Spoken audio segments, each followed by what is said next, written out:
दोस्तों अक्सर मुझसे एक सवाल बहुत ज्यादा पूछा जाता है और सवाल ये है कि अगर हम अपने रुपए क्रेडिट कार्ड से अगर यूपीआई पेमेंट करें तो ये जो 2000 रुपए की लिमिट है वो पर डे की है या फिर पर मंथ की है। एंड अगर हम 2000 से ज्यादा का अगर ट्रांजैक्शन करते हैं तो क्या वो पॉसिबल है या नहीं है। एंड अगर 2000 रुपए से ज्यादा का अगर ट्रांजैक्शन हो जाता है तो जो चार्ज लगेगा वो किसको लगेगा, मतलब मर्चेंट को लगेगा या फिर हमें लगेगा। एंड 2000 रुपए से ऊपर के ट्रांजैक्शन को हम क्यों नहीं कर पाते हैं एंड एनपीसीआई की गाइडलाइंस क्या है, इस वीडियो के अंदर मैं आपके सभी सवालों के जवाब देने वाला हूं। तो आपको इस वीडियो को ध्यान से और पूरा देखना है। तो चलिए आज का वीडियो स्टार्ट करते हैं। तो गाइस सबसे पहले हम बात करते हैं कि जो 2000 रुपए की लिमिट है वो पर डे की है या फिर पर मंथ की है। तो देखो इसका आंसर ये है कि जो 2000 रुपए की लिमिट है वो पर डे की है। अब यहां पर भी एक छोटा सा कंफ्यूजन है। कंफ्यूजन ये है कि जो पर डे की लिमिट है वो किस तरह से डिफाइन होगी। जैसा कि अगर मान लेते हैं कि आज 12 दिसंबर है और अगर हम 12 दिसंबर को अपने रुपए क्रेडिट कार्ड से 2000 रुपए का एक ट्रांजैक्शन कर देते हैं एंड जैसे कि रात को 12 बजे डेट चेंज होगी, अगर हम रात के 12 बजे के बाद जब 13 तारीख लग जाएगी, अगर हम 13 तारीख में रात को 12 बजे के बाद अगर ट्रांजैक्शन करते हैं तो क्या वो सक्सेसफुल होगा? तो डेफिनेटली आपका जो ट्रांजैक्शन है वो सक्सेसफुल नहीं होगा। कुल मिलाकर आप 2000 रुपए का ट्रांजैक्शन 13 तारीख में नहीं कर पाएंगे। एंड उसका रीजन क्या है, अब चलिए मैं आपको एकदम प्रैक्टिकल करके समझाता हूं। तो जैसा कि आप अपनी स्क्रीन पर देख रहे हैं, 3 दिसंबर 2025 को सुबह के 8:55 पे हमने 2000 रुपए का एक ट्रांजैक्शन किया अपने क्रेडिट कार्ड से। अब देखो यहां पर जो ये ट्रांजैक्शन मैंने किया है, यहां जो डेट और टाइम है, स्पेशली जो टाइम है, आपको टाइम पर पूरा फोकस करना है। अभी जो टाइम है वो 8:55 पे हमने ट्रांजैक्शन किया है। एंड जो नेक्स्ट ट्रांजैक्शन मैंने करने की कोशिश की 3 दिसंबर 2025 को, यानी सेम डे शाम के 6:24 पे की, तो फिलहाल मेरा जो ट्रांजैक्शन है वो फेल हो गया। बिकॉज हमारा जो ट्रांजैक्शन है हमने सेम डे पे किया और अभी हमारे ट्रांजैक्शन को एक दिन नहीं हुआ है एंड इसी वजह से ये ट्रांजैक्शन फेल हो गया। आपको ऐसा लग रहा होगा, लेकिन अभी सारे डाउट आपके क्लियर हो जाएंगे। अब नेक्स्ट ट्रांजैक्शन देखते हैं। एंड नेक्स्ट ट्रांजैक्शन हमने 4 दिसंबर 2025 को सुबह के 8:25 पे किया। अब देखो यहाँ पर डेट चेंज हो गई। पहला जो ट्रांजैक्शन था हमारा जो सक्सेसफुल हुआ था वो हमने 3 दिसंबर को किया था एंड अभी जो हम ये ट्रांजैक्शन देख रहे हैं ये हमने 4 दिसंबर को सुबह 8:25 पे किया है, जबकि डेट चेंज हो चुकी है। तो हमारा जो ट्रांजैक्शन है वो सक्सेसफुल हो जाना चाहिए। अब ये सक्सेसफुल क्यों नहीं हुआ? तो देखो इसका रीजन ये है कि जैसा मैंने आपको बताया कि जो हमारा पहला ट्रांजैक्शन था 3 दिसंबर में वो हमने सुबह के 8:55 पे किया था और अभी जो हम ये 4 दिसंबर में ट्रांजैक्शन कर रहे हैं वो सुबह के 8:25 पे कर रहे हैं। एंड चलिए एक ट्रांजैक्शन मैं आपको और दिखाता हूं। तो फिलहाल हमने फिर 4 दिसंबर को ही एक ट्रांजैक्शन फिर से किया 9:45 पे। तो अभी जो हमारा ट्रांजैक्शन है वो सक्सेसफुल हो गया। तो अभी इससे पहले जो ट्रांजैक्शन हमने सुबह के 8:25 पे किया था वो फेल हो गया और इसके बाद जो हमने ट्रांजैक्शन किया 9:45 पे ये सक्सेसफुल क्यों हो गया? इसका आखिरकार रीजन क्या है और ये आखिरकार किस तरह का कंफ्यूजन है? तो इसका सिंपल सा आंसर ये है कि जब भी आप अपने क्रेडिट कार्ड से कोई भी ट्रांजैक्शन करते हैं तो आपको डेट और टाइम दोनों पर ध्यान देना है। जैसे कि फिलहाल हमने 3 दिसंबर में जो पहला ट्रांजैक्शन किया था वो सुबह के 8:55 पे किया था एंड जो हमारा 4 दिसंबर को ट्रांजैक्शन सक्सेसफुल हुआ है वो 9:45 पे हुआ है। तो इसका मतलब ये है कि जो आपके क्रेडिट कार्ड से 2000 रुपए की जो लिमिट है वो पर डे की नहीं है, वो आपकी पर 24 आवर्स की है। मतलब ये है कि आपने जो रीसेंट ट्रांजैक्शन किया है उस ट्रांजैक्शन के बीच और जो आप प्रेजेंट में ट्रांजैक्शन करने वाले हैं उसके बीच 24 घंटे का अंतर होना बेहद जरूरी है। अगर 1 मिनट का भी अंतर होगा, अगर आप 1 मिनट पहले भी अगर ट्रांजैक्शन करेंगे 24 घंटे से तो आपका ट्रांजैक्शन नहीं होगा। एंड चलिए अब मैं आपको और एग्जांपल दिखाता हूं। तो फिलहाल हमने 5 दिसंबर 2025 को 9:46 पे एक और ट्रांजैक्शन किया और हमारा ट्रांजैक्शन एक बार में ही सक्सेसफुल हो गया। अब रीसेंट ट्रांजैक्शन जो हमने किया था वो 4 दिसंबर 2025 को 9:45 पे किया था सुबह और उसके बाद हमने 1 मिनट का गैप ले गया, यानी कि 24 घंटे हमारे 9:45 पे पूरे हो गए एंड देन उसके बाद हमने 1 मिनट और वेट किया एंड 1 मिनट एक्स्ट्रा लेने के बाद जब हमने 5 दिसंबर 2025 को ट्रांजैक्शन किया तो 9:46 पे तो हमारा ट्रांजैक्शन एक बार में ही सक्सेसफुल हो गया। और यही बहुत बड़ा प्रूफ मैंने आपको दे दिया कि यहां अगर आप अपने क्रेडिट कार्ड से ट्रांजैक्शन करते हैं तो वो पर डे का लिमिट नहीं होता, वो 24 घंटे की लिमिट होती है। तो अब मैंने आपको बहुत ही क्लियरली समझा दिया कि आप अपने क्रेडिट कार्ड से किस तरह से ट्रांजैक्शन करते हैं और जो मैक्सिमम ट्रांजैक्शन का पैटर्न रहता है वो 24 घंटे का ही रहता है। लेकिन कभी कभी ये ट्रांजैक्शन ब्रेक हो जाता है, मतलब कि कभी कभी ये रूल्स फॉलो नहीं होते हैं। अब मैं इसके लिए भी आपको एक और एग्जांपल दिखाता हूं और समझाता हूं कि आखिरकार ये क्या मसला है। एंड नेक्स्ट ट्रांजैक्शन हमने 7 दिसंबर 2025 को सुबह के 10:23 पे किया। ठीक है, अब आप जो नेक्स्ट ट्रांजैक्शन देख रहे हैं ये हमने 7 दिसंबर 2025 को शाम के 5:44 पे किया।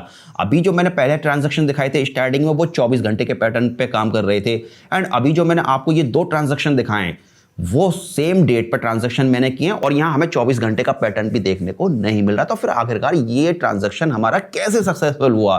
तो देखो भैया, इसका आंसर ये है कि कभी कभी ये ट्रिक कभी कभी काम करती है जब आप अलग मर्चेंट के ऊपर ट्रांसफर करते हैं अमाउंट। जैसे कि हमने पहला ट्रांजैक्शन 7 दिसंबर 2025 को सुबह के 10:23 पे किया था। ये ट्रांजैक्शन हमने अलग मर्चेंट को किया था और जो 7 दिसंबर को हमने शाम के टाइम 5:44 पर ट्रांजैक्शन किया वो हमने किसी और मर्चेंट को ट्रांजैक्शन किया। तो कभी कभी जब हम अलग अलग मर्चेंट को ट्रांजैक्शन करते हैं तो हमारा जो ट्रांजैक्शन है वो सक्सेसफुल हो जाता है। मतलब यह है कि कभी कभी आप 24 घंटे से पहले भी 2000 रुपए से ऊपर का ट्रांजैक्शन कर सकते हैं। लेकिन जैसा मैं आपको बता दूं कि ये 1 से 2% ही ट्रिक काम करती है, अदरवाइज 90 to 99% ट्रांजैक्शन जो पैटर्न रहता है वो 24 घंटे का ही रहता है। चलिए मैं आपको कुछ और ट्रांजैक्शन दिखाता हूं जिससे कि आपको जो 24 आवर्स का पैटर्न है वो और ज्यादा क्लियर हो जाए। तो देखिए, अभी जो हमारा लेटेस्ट ट्रांजैक्शन है वो 7 दिसंबर 2025 को 5:44 पे शाम के टाइम हमारा सक्सेसफुल हुआ है। एंड देन उसके बाद हमने 8 दिसंबर 2025 को दोपहर में 2:14 पे एक ट्रांजैक्शन करने की कोशिश की तो वो ट्रांजैक्शन हमारा फेल हो गया, बिकॉज अभी हमने जो लास्ट ट्रांजैक्शन किया था वो 5:44 पे किया था और अभी 24 घंटे नहीं हुए हैं। एंड देन उसके बाद हमने नेक्स्ट ट्रांजैक्शन 8 दिसंबर को 5:47 पे किया जो कि 24 घंटे बाद किया। लगभग हमारे 24 घंटे से 3 मिनट हमारे एक्स्ट्रा हो गए थे और जो हमारा ट्रांजैक्शन है वो सक्सेसफुल हो गया। तो मतलब एक बार मैंने आपको फिर से प्रूफ दिखा दिया कि आप किस तरह से अपने क्रेडिट कार्ड से 24 घंटे के अंदर ही 2000 रुपए का ट्रांजैक्शन कर सकते हैं। एंड यहीं पर अब एक सवाल ये निकल के आता है कि जो हम 2000 रुपए का ट्रांजैक्शन करते हैं, क्या उसकी जो लिमिट है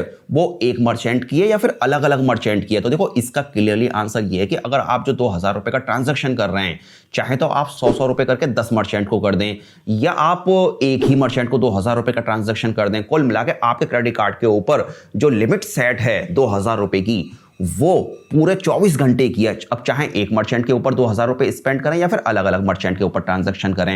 एंड यहां पर एक सवाल और ये निकल के आता है कि मान लेते हैं कि मेरे पास 4 रुपए क्रेडिट कार्ड हैं, तो क्या हम अलग अलग रुपए क्रेडिट कार्ड से 2-2 हजार रुपए करके यूज कर सकते हैं 24 घंटे में? तो इसका आंसर ये है कि अगर आपके पास 4 नहीं, अगर 10 रुपए क्रेडिट कार्ड भी हैं तो आप मात्र केवल 2000 रुपए ही यूज कर पाएंगे अपने क्रेडिट कार्ड से 24 घंटे के अंदर अंदर, बिकॉज आपके जो क्रेडिट कार्ड है वो आपके नाम से रजिस्टर्ड है और एक नाम के ऊपर एक बंदा केवल 2000 रुपए ही क्रेडिट कार्ड से 24 घंटे में यूज कर पाता है। तो मतलब बहुत ज्यादा रुपए क्रेडिट कार्ड लेने का यहां तो आपको फायदा नहीं मिलेगा। एंड इसके अलावा बाकी कहीं और अदर आप रुपए क्रेडिट कार्ड से फायदा उठा सकते हैं, उसके बारे में फिर कभी हम आगे बात करेंगे। एंड यहां पर अब नेक्स्ट क्वेश्चन ये है कि अगर हम 2000 रुपए से ऊपर का अगर ट्रांजैक्शन करते हैं तो क्या वो पॉसिबल है? क्या हम 2000 रुपए से ऊपर का ट्रांजैक्शन कर सकते हैं? तो देखो, अगर आप किसी बड़े मर्चेंट को अगर 2000 रुपए से अगर ऊपर का ट्रांजैक्शन करते हैं तो फिर आप 2000 रुपए से ऊपर का ट्रांजैक्शन कर सकते हैं। अब यहां पर एक सवाल यह भी आता है कि अगर आप 2000 रुपए से ऊपर का अगर ट्रांजैक्शन करते हैं तो क्या किसी तरह का कोई चार्ज लगेगा? तो इसका आंसर यह है कि यस, चार्ज लगेगा, लेकिन चार्ज जो लगेगा वो मर्चेंट को लगेगा। MDR चार्ज जिसे बोलते हैं, चार्ज आपको नहीं लगेगा। मतलब जो क्रेडिट कार्ड से पेमेंट करता है उसको चार्ज नहीं लगता, जो चार्ज लगते हैं वो मर्चेंट को लगते हैं।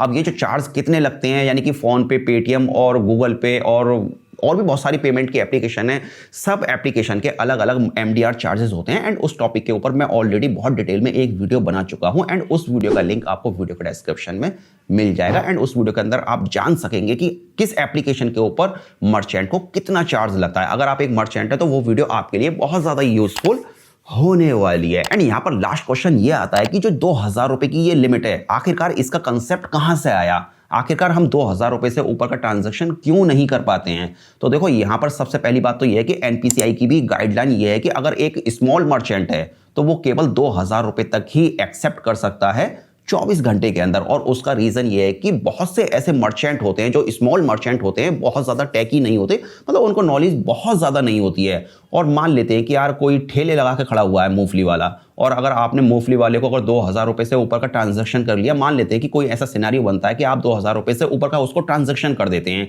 अब देखो, चार्ज जो लगेगा वो उस मूंगफली वाले को लगेगा, मतलब उस ठेले वाले को लगेगा। तो यार ये कहीं ना कहीं देखा जाए तो बहुत ज्यादा गलत है। मतलब यार एक बंदा मजदूरी कर रहा है और उसके ऊपर से चार्ज भी लग जाए, कोई बंदा ऐसा आए जो क्रेडिट कार्ड से उसको पेमेंट कर जाए 2000 से ऊपर। तो इसी बात को ध्यान में रखते हुए NPCI ने एक गाइडलाइन बनाई है कि अगर कोई भी छोटा मर्चेंट, जब मर्चेंट QR कोड या मर्चेंट अकाउंट बनाता है या उसका कोई भी मर्चेंट अकाउंट बनता है, तो बाय डिफॉल्ट उसके ऊपर 2,000 रुपए से ऊपर की अमाउंट को एक्सेप्ट करने का जो ऑप्शन होता है अकाउंट के अंदर, मर्चेंट अकाउंट के अंदर, वो डिसेबल रहता है।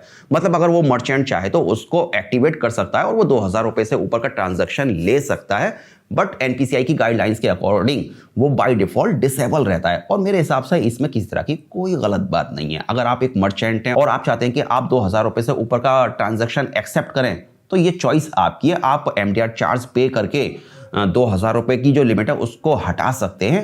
एप्लीकेशन में जाके वो किस तरह से हटानी है उसके ऊपर भी आपको मेरे चैनल के ऊपर वीडियो मिल जाएगा। तो मतलब यही सब लफड़े हैं जिसकी वजह से आप 2,000 रुपए से ऊपर का ट्रांजैक्शन नहीं कर पाते हैं। खैर, इस वीडियो के अंदर मैंने आपके जितने भी सवाल थे उन सभी का जवाब देने की कोशिश की है। खैर, आपके मन में अभी भी किसी तरह का कोई भी डाउट है तो प्लीज कमेंट करके आप मुझसे पूछ सकते हैं, या तो कमेंट में रिप्लाई कर दूंगा, या अगर आपका सवाल बहुत ज्यादा अगर इंपॉर्टेंट हुआ तो उस टॉपिक के ऊपर हम एक अलग से सेपरेट वीडियो बना देंगे जिससे कि बाकी लोगों की भी हेल्प हो सके। तो चलिए फिलहाल इस वीडियो को अब यहीं पर फिनिश करते हैं।